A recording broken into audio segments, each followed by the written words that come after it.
என்ன இருந்தாலும் திட்டம் போட்டு செயல்படுத்தப்படுகிற ஒரு திட்டமாக சூழலை உருவாக்குவதற்காக முடிவெடுப்பது என்று வரும்போது காட்சி பல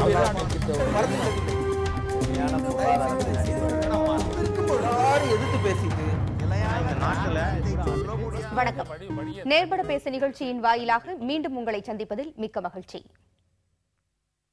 நாளை புத்தாண்டு பூக்கிறது. மனம் நிறைந்த மகிழ்ச்சியுடன் மக்கள் அனைவரும் வரவேற்க காத்திருக்கிறோம். கொண்டாட்டங்களுக்கும் பஞ்சம் இருக்காது. எந்த ஒரு சிறு விபரீதமும் இல்லாமல் புத்தாண்டு கொண்டாட்டங்கள் அமைய வேண்டும் என்பதே அனைவரது விருப்பமும். அதற்காக காவல்துறை உள்ளிட்ட பல்வேறு துறைகளும் பலவிதமான முன்னெச்சரிக்கை நடவடிக்கைகளை மேற்கொண்டிருக்கின்றன. நம் நன்மைக்குத்தானே இந்த முன்னெச்சரிக்கைகள் என்று நினைப்போரும் உண்டு. சுதந்திரத்தை பறிக்கிறார்களே என்று நினைப்போரும் உண்டு. கட்டுப்பாடுகள் தேவையா தேவையில்லையா, சுதந்திரத்தை பறிக்கும் அளவிற்கு அது செல்கிறதா என்பதையெல்லாம் இன்று விவாதிக்க இருக்கிறோம். பங்கேற்போர் இந்து முன்னணியைச் சேர்ந்த கார்த்திகேயன், சமூக ஆர்வலர் ஓவியா, சமூக ஆர்வலர் ராமசுப்பிரமணியன், ஓய்வு பெற்ற காவல்துறை அதிகாரி கருணாநிதி ஆகியோர். நேர்பட பேசலாம். முன்னதாக புத்தாண்டு கொண்டாட்டங்களுக்கு கட்டுப்பாடுகள் தேவையா தேவையில்லையா என்று கேட்டிருக்கிறோம். உங்கள் பதிலை தொடர்ந்து பதிவிடுங்கள். நிகழ்ச்சியின் நிறைவில் முடிவுகளை பார்க்கலாம். இனி விவாதிக்கலாம். வணக்கம். வணக்கம். கார்த்திகேயன், புத்தாண்டு கொண்டாட்டங்கள் உங்கள் கருத்து என்ன? கேள்வியை கொஞ்சம் ஒரு மாத்தி கேளுங்க. ஆங்கில புத்தாண்டு கொண்டாட்டங்கள் கேள்வி. சரி, ஆங்கில புத்தாண்டு கொண்டாட்டம் குறித்து உங்கள் கருத்து என்னன்னு கேட்டா, ஒன்று இதை ரெண்டு வகையில் இதை அனுமதிக்க வேண்டாம் அப்படிங்கிறது என்னுடைய கருத்து. மக்கள்கிட்ட இதை எடுத்துகிட்டு போகணுங்கிறது. ஒன்று, ஆங்கில புத்தாண்டு கொண்டாட்டம் அப்படிங்கிறது நமக்கு கலாச்சார ரீதியாகவோ கேலண்டர் ரீதியாகவோ பழக்க வழக்கங்கள் ரீதியாகவோ எந்த வகையிலும் நமக்கு சம்மந்தமே இல்லாத ஒரு விஷயம். சும்மா ஜாலி அடிக்கிறதுக்காக அதை பண்ணிட்டு இருக்காங்களோ ஒழிய வேறு எந்த வகையும் நமக்கு அதுக்கும் சம்மந்தம் இல்லைங்கிறது ஒன்று. வேறு எந்த புத்தாண்டை கொண்டாட வேண்டும்? தமிழ் புத்தாண்டு, தமிழர்களுக்கு தமிழ் புத்தாண்டு.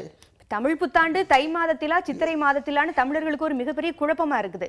தமிழர்களுக்கு குழப்பம் இல்ல, இதை ஒரு அரசியல் நோக்கத்திற்காக பயன்படுத்துகிறார்கள். ஒரு கட்சி ஆட்சிக்கு வந்தால் தை மாதம் கொண்டாட சொல்கிறார்கள், இன்னொரு கட்சி ஆட்சிக்கு வந்தால் சித்திரை மாதம் கொண்டாட சொல்கிறார்கள். ஆக தமிழ் மாதம் என்பது இயற்கையை மீறி கட்சிகளுக்கு அப்பாற்பட்ட ஒரு கட்சிகளுக்கு இடையிலான அரசியல் மோதலாக இருக்கிறது அப்படிங்கிற ஒரு ஐயத்துல எதை கொண்டாடுதுன்னு தெரியாம தவிக்கிறாங்க. மோதல் பண்ணணும் அப்படின்னு நினைச்சா எனக்கு அமெரிக்கா இருக்குது, ஐரோப்பிய யூனியன் இருக்குது. ஐரோப்பிய யூனியன் ஜனவரி 1 மார்ச் 1ன்னு சொன்னால் இது எல்லாத்தையுமே நிறுத்திடலாமா நம்ம? இப்போ ஐரோப்பிய யூனியன் மாற்றி சொல்லிட்டாங்கன்னு வச்சுக்கோங்க, ஜனவரி 1 மார்ச் 1ன்னு. அப்போது அரசியல் பிரச்சனை வருது. அப்போ ரெண்டையுமே விட்டுடலாமா? இது இத்தனை வருஷமாக, ஆயிரக்கணக்கான வருஷங்களாக சித்திரை 1 அன்னைக்கு தமிழ் புத்தாண்டு கொண்டாடப்பட்டு வருது. நடுவில் கலைஞர் கருணாநிதி அவர்கள் நடுவில் கொண்டு வந்துட்டு இல்லை இதுதான் இது அப்படின்னு சொல்லி சொன்னார். அவர் ஆட்சி காலத்தில் வச்சாங்க, நீதிமன்றத்தில் வழக்கு வந்தது. அதுக்குள்ளார இந்த அரசாங்கம் அதை பழையபடி மாத்திட்டாங்க. தமிழ் புத்தாண்டை கொண்டாட வேண்டும், ஆங்கில புத்தாண்டு கொண்டாட வேண்டாம்ங்கிறது உங்களுடைய கருத்து. ஆமா, முடிவு செய்யல. முடிவான விஷயம் சித்திரை 1 தான் தமிழ் புத்தாண்டு. அதுல ஒன்றும் சந்தேகம் வேண்டாம். ஓவியா, உங்களுடைய கருத்து என்ன? இந்த ஆங்கில புத்தாண்டை கொண்டாடுகின்ற பழக்கம் எத்தனை ஆண்டுகளாக நம்மிடம் இருக்கிறது? என்னுடைய கருத்து அப்படின்னு சொன்னா, ஓகே, ஆங்கில புத்தாண்டை கொண்டாடுகிற பழக்கம், இப்படி ஒரு கூட்டமாக கொண்டாடுகிற பழக்கம் சமீப காலங்களில் தான் மிகுந்து வருகின்றது. நண்பர் சொல்லும் பொழுது தமிழ் புத்தாண்டில் ஒரு விவாதத்தை முன் வச்சார். அது தையா சித்திரையா அப்படின்னு. அது தை என்பது கலைஞர் அவர்கள் கொண்டு வந்தது கிடையாது, அது தமிழறிஞர்கள் ஏற்கனவே நிரூபிய ஒரு விஷயம். ஆனால் இன்றைய விவாதத்துக்கு அது வேண்டான்னு நான் நினைக்கிறேன். அது ஒரு தொடர்பில்லாத தலைப்பு. ஆங்கில புத்தாண்டு நமக்கு தேவையா இல்லையா, அப்புறம் புத்தாண்டு கொண்டாட்டம் தேவையா இல்லையா, இப்படி ஒரு 2 பார்ட்டாக பிரிச்சுக்கிட்டோம் அப்படின்னா, ஆங்கிலம் தழுவிதான் நம்முடைய அனைத்து செயல்பாடுகளும் இந்த ஆங்கில ஆண்டை தழுவிதான் நடந்துக்கிட்டு இருக்கு. அது கல்வியாக இருந்தாலும் சரி, நம்முடைய கல்வி ஆண்டு, நிதி ஆண்டு, இது 2 ஆண்டுகள் தான் ரொம்ப முக்கியமானவை. இந்த 2 ஆண்டுகளுமே ஆங்கில நாட்காட்டியை அடிப்படையாக வைத்தும் ஆங்கில மாதங்களை அடிப்படையாக வைத்தும் தான் நம்ம செஞ்சுக்கிட்டு இருக்கிறோம்.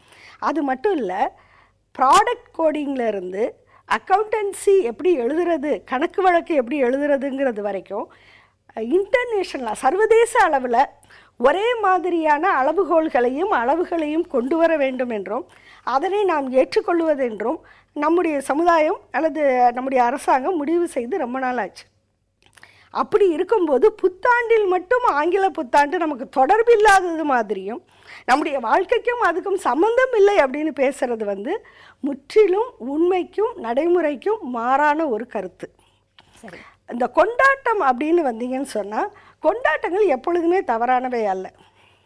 ஆனால் கொண்டாட்டம் என்கின்ற பெயரில் சட்டவிரோத நிகழ்ச்சிகள் நடைபெறுமேயானால் சட்டவிரோத நிகழ்ச்சிகள் எதன் பெயரால் நடைபெற்றாலும் தவறுதான். அது குறித்து தொடர்ந்து பேசலாம்.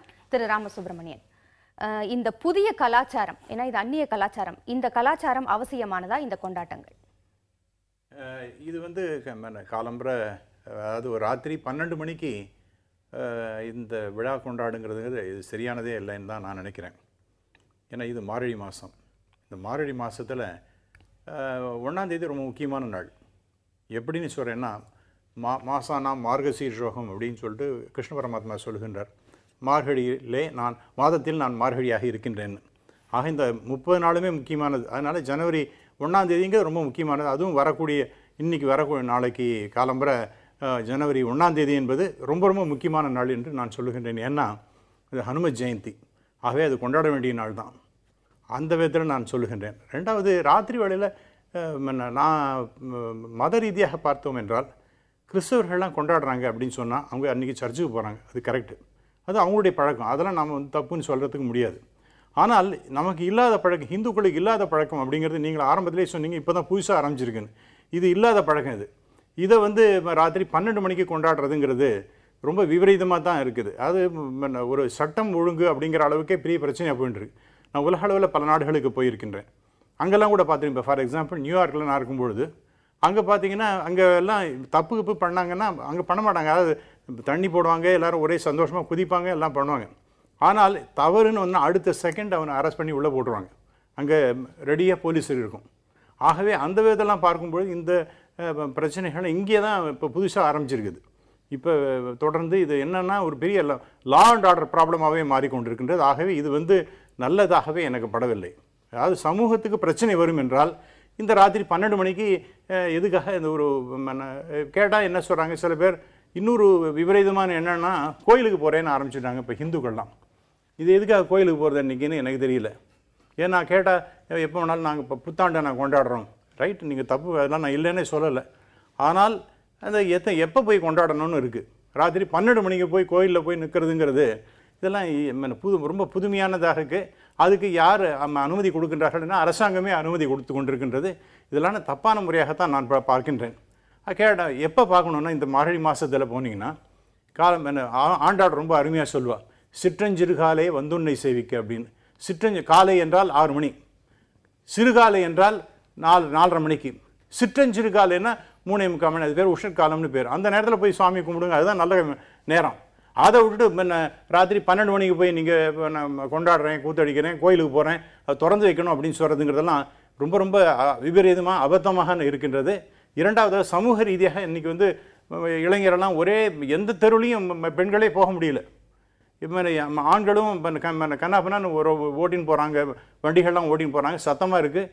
இது என்ன ஆகும்னு எல்லோரும் கையில் ஒரு உயிரை கையில் பிடிச்சிருந்தா எல்லோரும் தெருவுலேயே நடக்க வேண்டியிருக்கு. ஏதாவது அவசரமாக போக வேண்டியிருக்கு, வேலைக்கு போகிறாங்க வராங்கன்னு எந்த நேரத்தில் ஏற்றுவாங்க. தொடர்ந்து பிறகு பேசலாம். திட்டம் போட்டு செயல்படுத்தப்படுகிற ஒரு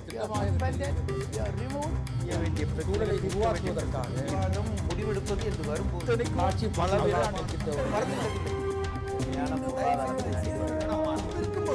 எதிர்த்து பேசிட்டு வழியை தவிர மக்கள்